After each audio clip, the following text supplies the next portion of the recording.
Ikatan Pedagang Pasar Indonesia atau IKAPI meminta pemerintah membuat Grand Design Pangan yang berisi kembali menegaskan pentingnya kemandirian pangan di tengah ancaman krisis pangan dunia. Sementara itu, pengamat ekonomi menilai adanya ancaman krisis pangan global yang akan berdampak. Indonesia dikenal sebagai negara agraris, namun sayangnya masih tersandra oleh krisis pangan atau akibat produksi pertaniannya yang tidak optimal.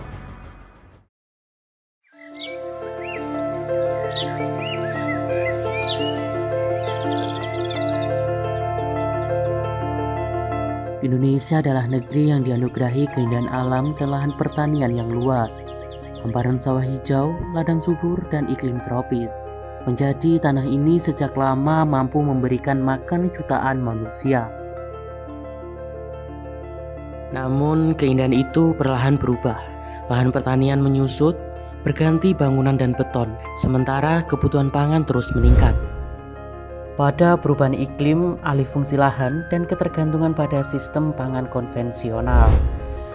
Saya sebagai petani lokal atas nama Sujiono, alamat Desa Boyolangu, Kecamatan Boyolangu, Kabupaten Tulungagung. Nah, kalau di data-data sampai hari ini ada penyusutan luas area tanaman yang kemarin itu sekitar 40 hektar, kemudian dibuat menjadi 1,5 hektar. Penyebab utamanya yaitu dari lahan pertanian, karena kekurangan lahan sehingga berubah menjadi lahan perumahan, pemukiman, mengingat penduduk semakin tambah. Pasar mulai ramai sejak pagi. Langkah kaki bersangkutan di antara lorong-lorong sempit, tangan-tangan sibuk memilih sayuran segar, menimbang kualitas sebelum dibawa pulang. Para pedagang memeriksa daun demi daun, memastikan kesegaran tetap terjaga, sayur yang layu disisihkan. Keramaian ini bukan sekedar transaksi, melainkan tanda bahwa pangan masih mengalir dan kehidupan terus bergerak.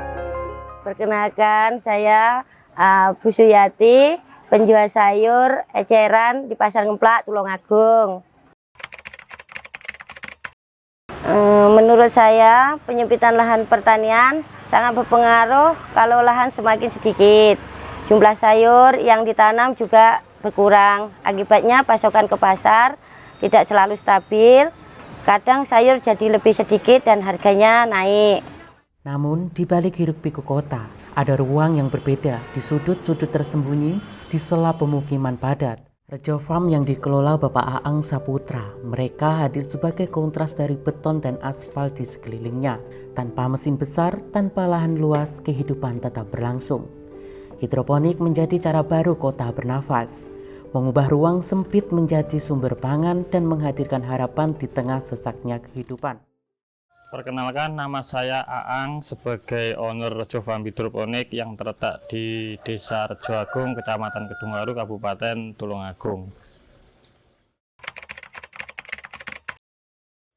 Ya, tentu ya, karena dari latar belakang sejarahnya hidroponik itu sendiri kan dilatar belakangi oleh di mana lahan yang ada semakin menyusut, apalagi perkotaan yang tidak ada lahan pertaniannya. Nah, dilatar belakangi oleh hal itu muncullah nama sistem hidroponik, sistem bercocok tanam tanpa menggunakan tanah. Dengan berbagai sistem yang ada, kita di zaman modern bisa bercocok tanam melalui sistem hidroponik tanpa menggunakan tanah, karena manfaatnya sendiri untuk pertanian itu biasanya kan hanya berada di pedesaan seperti itu. Dengan adanya hidroponik, masyarakat kota yang tidak ada lahannya itu mereka bisa melakukan bidang pertanian dengan menanam sayuran, buah,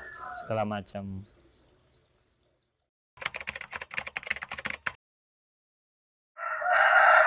Hidroponik itu mempunyai beberapa tahapan ya, dari proses penyemaian, peremajaan, dan pendewasaan. Yang dimulai dari penyemaian dulu, kita menyiapkan beberapa bahan untuk melakukan penyemaian. Itu media tanamnya namanya rockwool.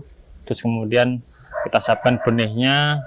Benihnya itu ditancapkan di media tanamnya, di rockwool itu. Nah, setelah itu kita kasih spray, semprot dengan air, dan kita taruh di tempat gelap sekitar 1,5 hari atau 32 jam di tempat gelap. Setelah 1,5 hari, barulah kita paparkan di sinar matahari dengan menaruh rockwool tadi di media tanam tadi ke sebuah nampan. Nampan ini sekitar 1 minggu, sampai muncul daun ketiga. Karena proses spray itu pasti muncul 2 daun dulu, kemudian muncul daun ketiga. Barulah ketika daun ketiga itu muncul, kita pindah lagi di tempat penyemaian, instalasi penyemaian itu sekitar 1 minggu juga. Setelah dirasa agak besar dan panjang, barulah kita pindah lagi ke proses peremajaan. Nah, di proses peremajaan inilah baru ditaruh di pipa ya, karena saya sendiri menggunakan sistem NFT di mana alatnya itu memakai paralon atau pipa. Nah, di situ mulai kita taruh bibitnya selama kurang lebih 2 minggu di peremajaan. Nah, setelah di peremajaan 2 minggu, baru kita pindah lagi ke pendewasaan. Nah, di pendewasaan ini juga sama seperti di peremajaan menggunakan pipa, akan tapi bedanya adalah di peremajaan 1 lonjor pipa itu sekitar 27 lubang, sedangkan di pendewasaan itu ada 20 lubang. Kenapa harus dibedakan menjadi peremajaan dan pendewasaan? Itu karena untuk mempercepat tanaman tumbuh.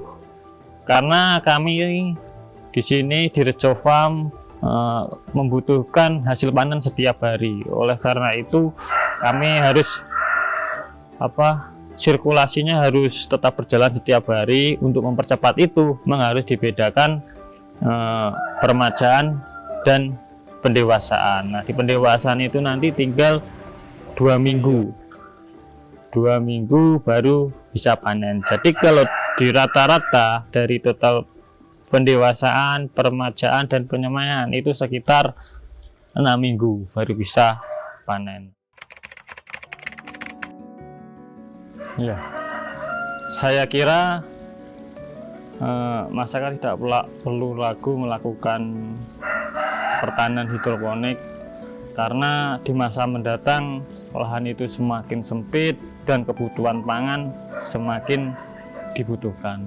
Saya kira bukan hanya hidroponik saja,